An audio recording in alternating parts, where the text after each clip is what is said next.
Twilight and Mark had secluded themselves in a separate room as they waited for the chariot and the others had gotten ready for the trip ahead of them. It would only take Twilight about 2 minutes to pack, so she didn't really care.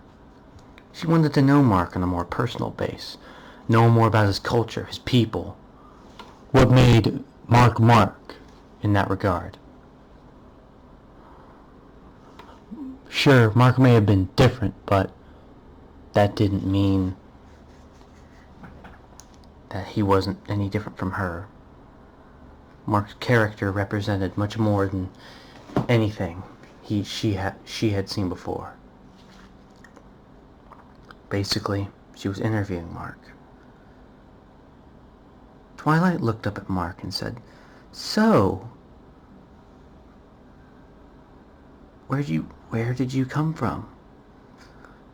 Mark seemed hesitant to answer at first, but said, "I come from 2 places, Twilight.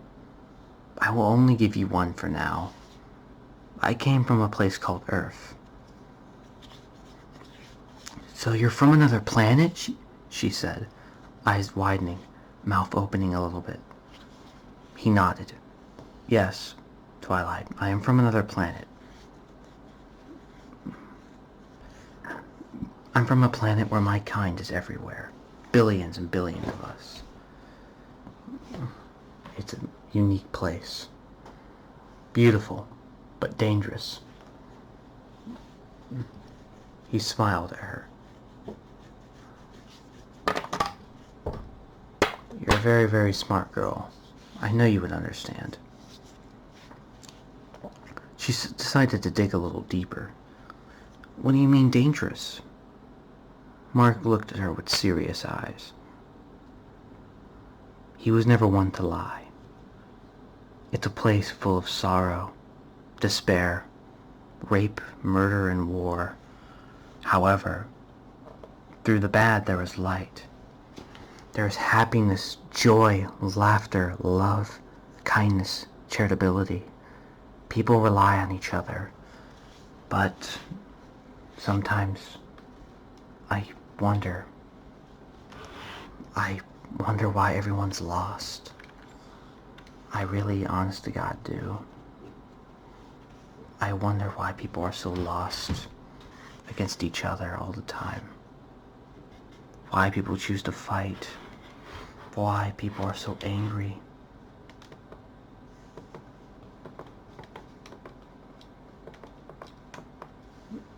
It makes no sense.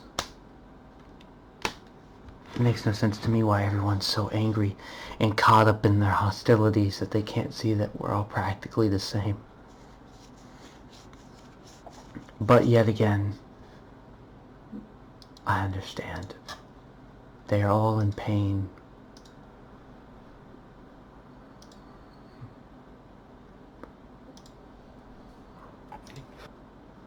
Whether it be out of fear or blindness, they fight each other.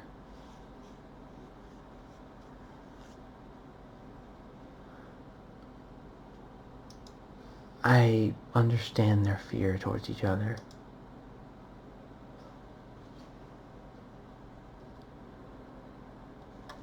I just wish they didn't have to make it their reality. They choose to perceive their reality as cruel and dead.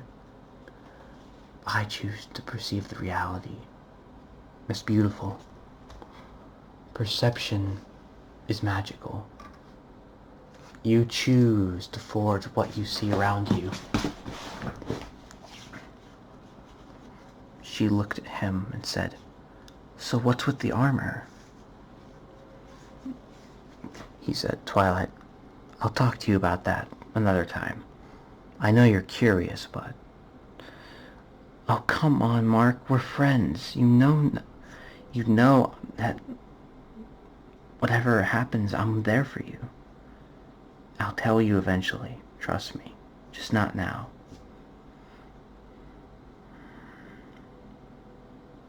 She says, "Did you choose to come here? Or was it by accident?" "I chose to come here. A part of my destiny." She raised her eye at that. Sure, it was strange for choice, but when he said destiny, it rose questions. Rose lots of questions. What do you mean, destiny? Miss Twilight. He stood up and walked over to the other side, which kind of made her a little nervous. But then what happened next surprised her. He bent down on one knee and looked up and said, "My purpose is to service you and the main six, but especially you, till death. I will fight through trial and error. I will fight through the valley of death. I will fight back the shadows in order to protect you. You matter." She stares in disbelief. "But what do you mean?"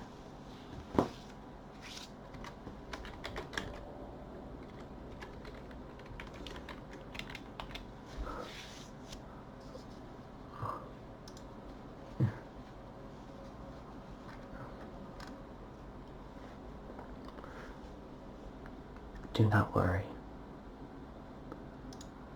Eventually you will know what I mean."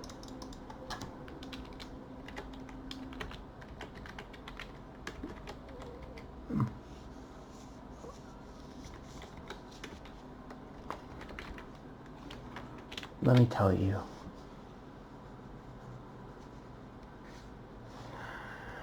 I will tell you one thing. He restoreth my soul. He leadeth me in the paths of righteousness for his name's sake. Yea, though I walk through the valley of the shadow of death, I will fear no evil, for thou art with me. Thy rod and thy staff, they comfort me. No matter what happens, I will prevail in your name, till my blood soaks in the very soil beneath my feet, till my soul is ripped out of my chest and plunged into the sky above. I service you, as it is my destiny, Princess Twilight. You are pure. You are pure.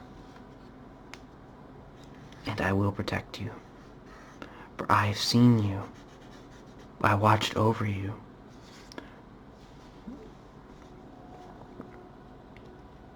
What do you mean, Mark? I don't get it. Twilight, I watched over you since you were a foal. My life is not my own. When I was little, something happened. Something happened. At least I can say. I didn't have a choice, but I was given a second chance. Not because I had done something horrible, but because I was such a good person. Because I had done so much. I had given everything and received, I have given almost everything and received very little. I had held others through the hellish flames and backlash and received the hellish walls of beatings. And through all of that, I prevailed because I believed in people. And I believe in your heart because you are pure. Even if you are lost, I will continue to believe in you. Even if you take my life, I will not attempt to take yours. He gets up and walks towards the door and says, "You should get ready, Twilight. We have a long day ahead of us." Before she can utter another word, he's out the door.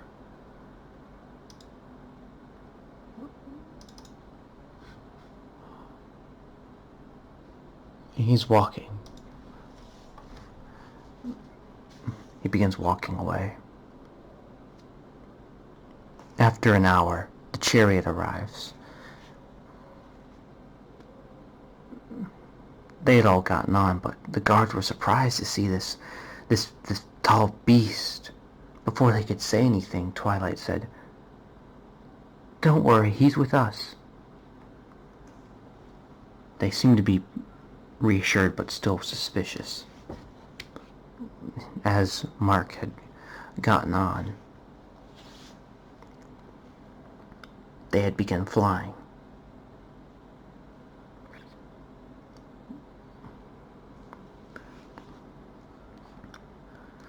The entire ride consisted of Mark's own personal hell. Pinky constantly pointing at each cloud, saying which one looked like which. Fluttershy, of course, being nervous in the back. Twilight telling him more about the cultures of ponies, this time including the breeding habits of such. Rainbow telling him how to be 20% cooler. Rarity telling him that she would try and make him a new line of dresses, but then quickly had to explain that he didn't think that would work out, but she just revealed that she was teasing with him, to his relief.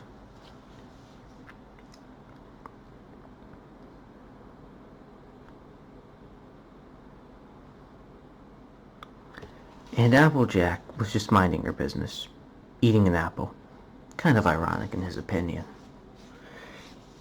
Sure, there was not much he had seen back in Ponyville. He didn't see many of the structures like Sweet Apple Acres and the rest, but whenever he had gotten back, he would be sure to check them out.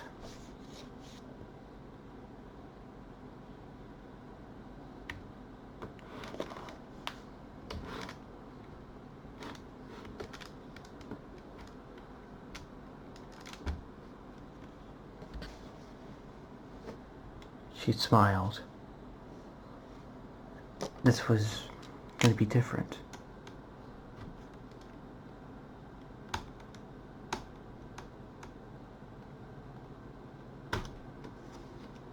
This was going to be new.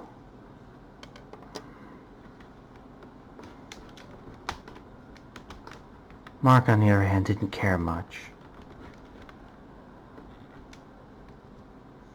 He kept his hand on his blade, on the sheath, ready to do anything if necessary. He didn't care if his life would be compromised, like he had said a lot of times before.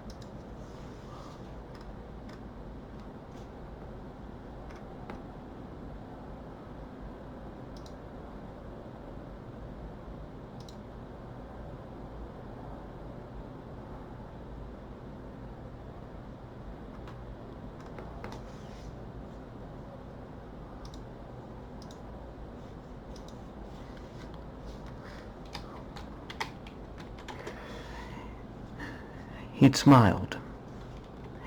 Mark had smiled to himself. He didn't usually do that, unless he had something to smile about.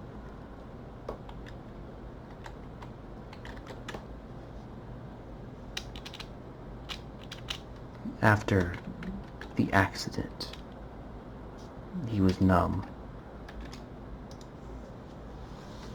He was numb. And he was broken. Even the way he was now, he was still broken and numb. In his own opinion, he didn't have much reason to live. Mark didn't have much reason to continue his life. If he died now, he knew it wouldn't make a difference in the world. And much he didn't really care for. But he did know that there were people who did care for him now. So he'd have to bring that into consideration. Through the thought process of Mark, they had landed, unbeknownst to him. But the second Twilight had shifted a movement that was new to him. He'd followed right behind her. to be greeted by a giant bipedal stallion, which seemed to be an officer of some sort of ranking in his opinion. As Mark did technically have a really extremely high form of military training.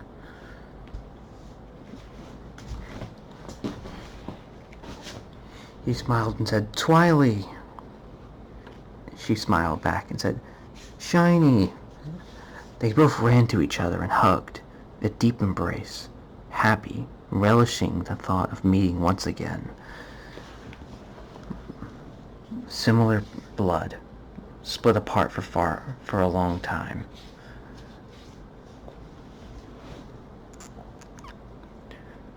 Mark relaxed, of course, until Shining saw him and said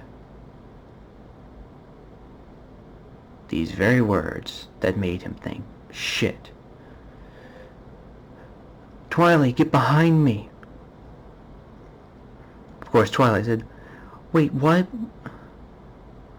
What's wrong, Shining? What's going on?" He said, "There's a monster."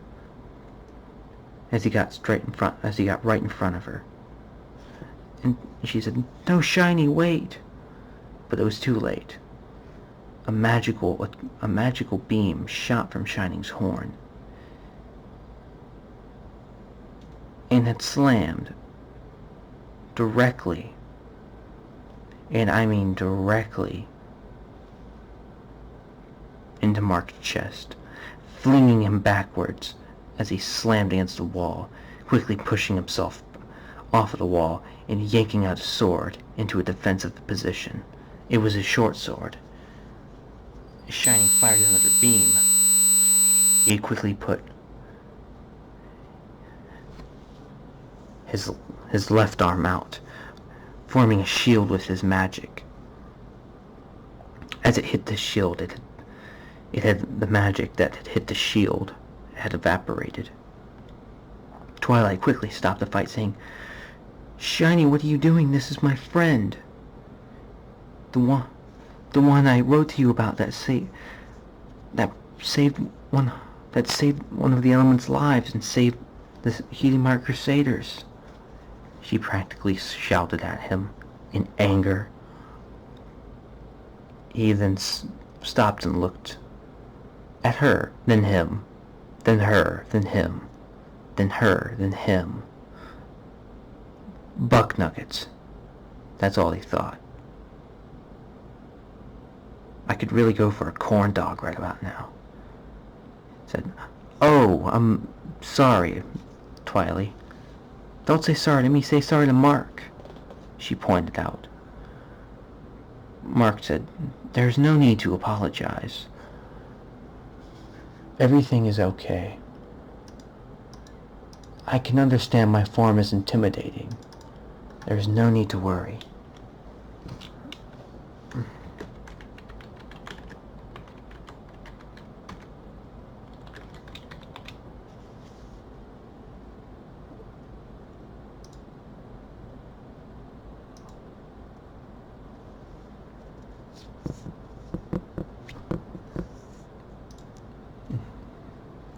He smiled, but also was confused, seeing that this was a very wise person indeed.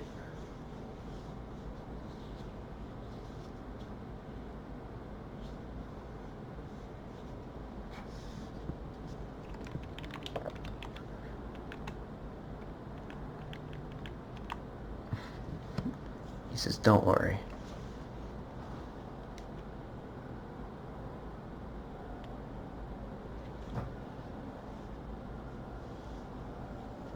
He began walking.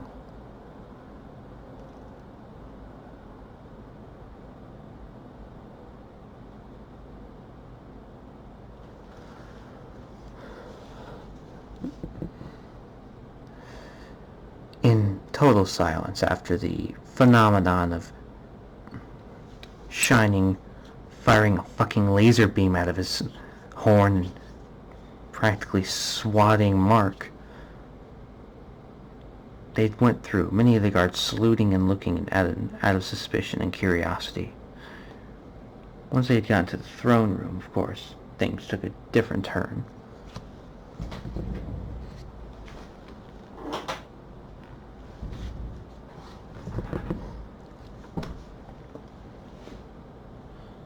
There, Mark had, more so, was told many times by Twilight about the two sisters. One solar, one lunar.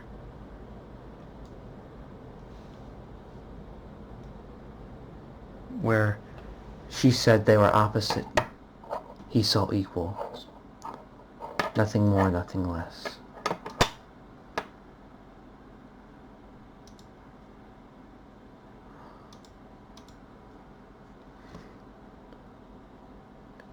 And smiled, walking over.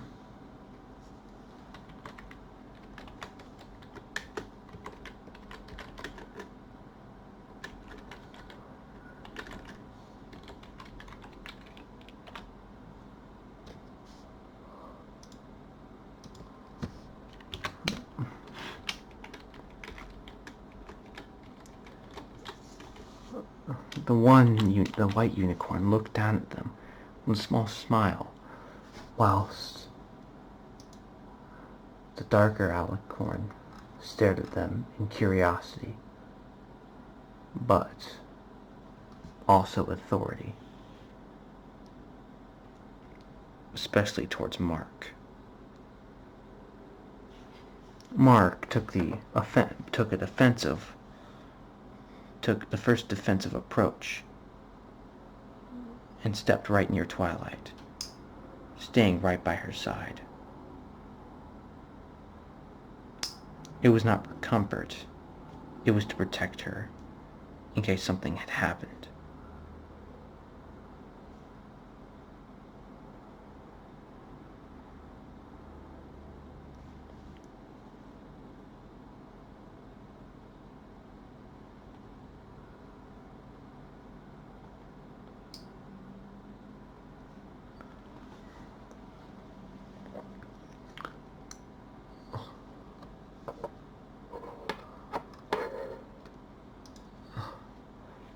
They both, as Mark looked at them, he could sense that they were gods, that they possessed power beyond common possibility, that they possessed something different. He'd already heard Twilight herself say they were immortal gods. He knew that, but he knew that both of them had different pasts.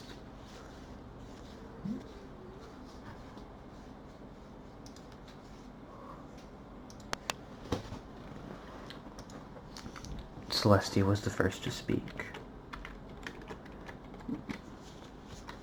Twilight, my faithful student, it is so good to see you. As she began to walk down, Twilight meeting her halfway, giving her a hug, saying, "It's good to see you too. So, this is Mark, the one I've been writing about." She looks up and smiles. "So, you're the one who has done such acts of kindness. However, before we continue this, I wish to ask you why."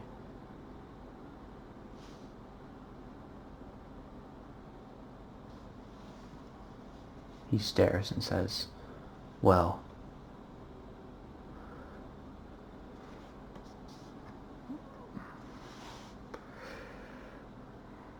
let me tell you why I had done such.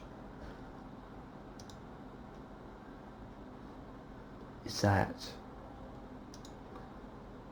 the best I can say is that well, why do you think?" Celestia looked and said, "I don't know. That's why I asked you." I'm asking you, what reason did you do it for?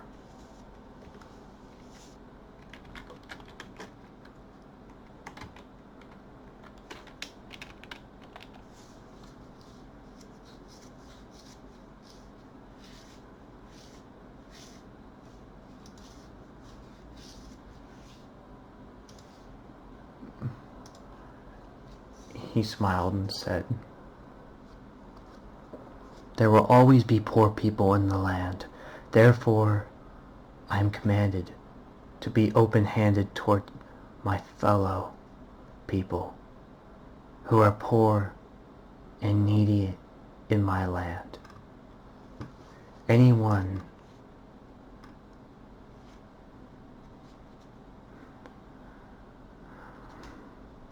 I carry others' burdens so they can fulfill a life." He smiles.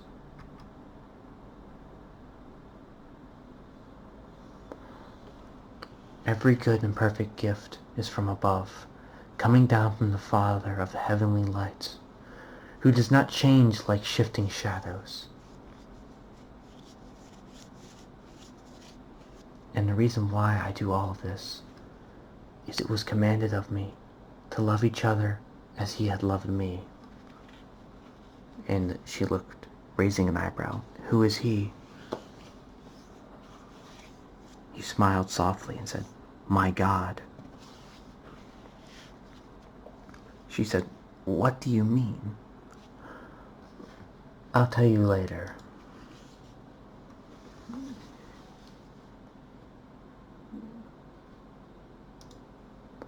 "And how did you get, and how did one such as yourself get here? I will leave you with this. Greater love has no one than this, to lay down one's life for one's friend."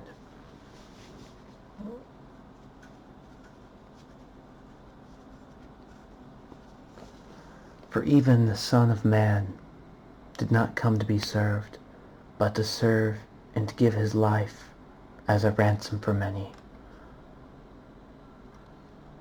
He smiled.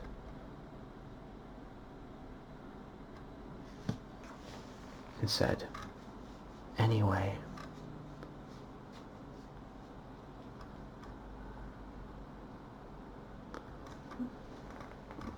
I'm just glad everyone's here."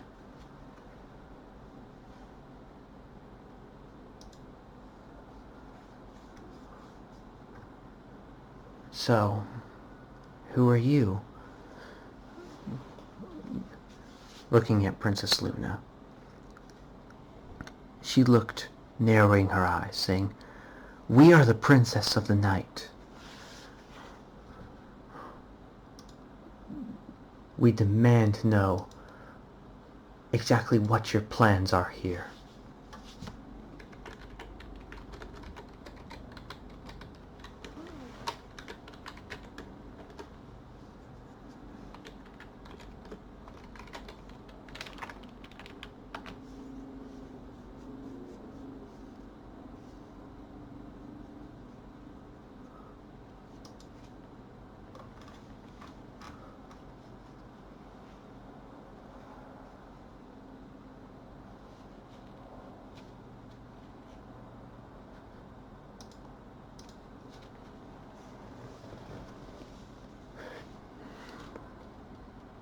He raised an eyebrow slightly at this, and said, "Miss Luna, I mean no disrespect, and I meant no threat to you or your kingdom, but is everything okay?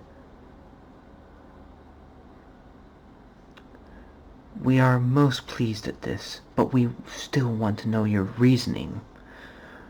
I have come here in good faith. I have come here because I have to. I have let all the bitterness, wrath, anger, quarreling, and slander be put away from me, along with all the hatred that many have bestowed upon me.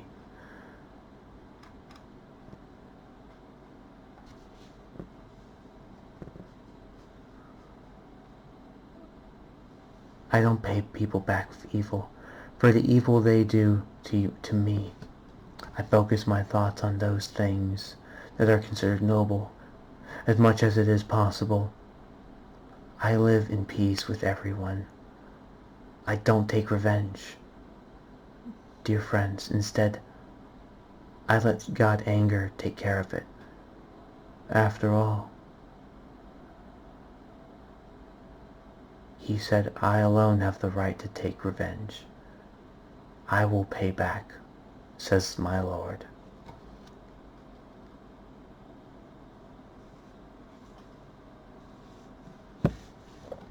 For I have always done this. If my enemy is hungry, I would feed him. If he was thirsty, I would give him a drink. I do this so he would feel guilty and ashamed. I never let evil conquer me, but I do conquer evil with good.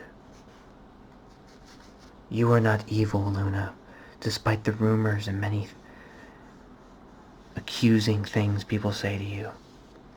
You are as equal as your sister. They both raise their eyes go wide.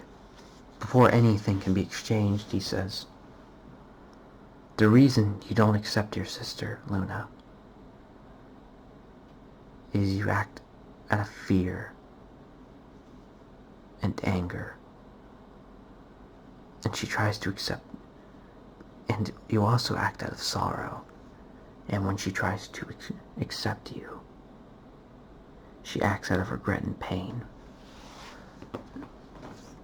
The best way to live through life is to forgive and forget. You're both immortal. And to live the rest of your life in pain is to live through hell itself. I have nothing more to say.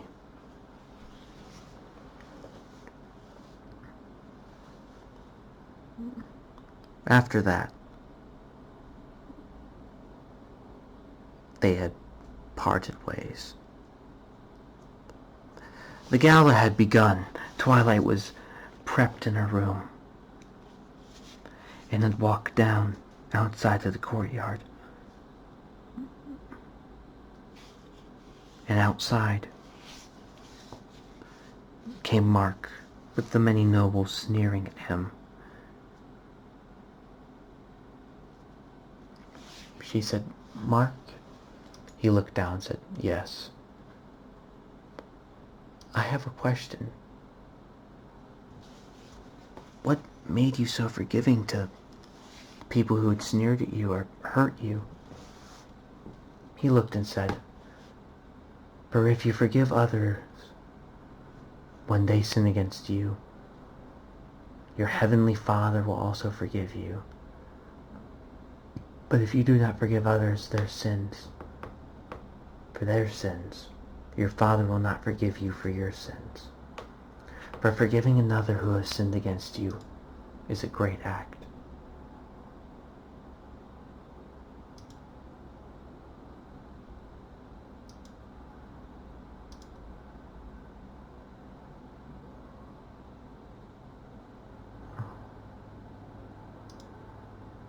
I know it's hard to understand.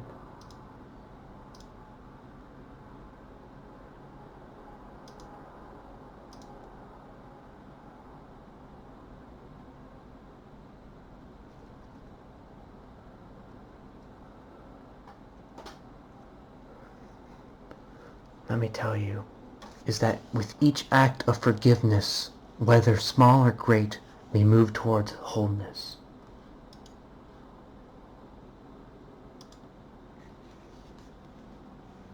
That is the way I live.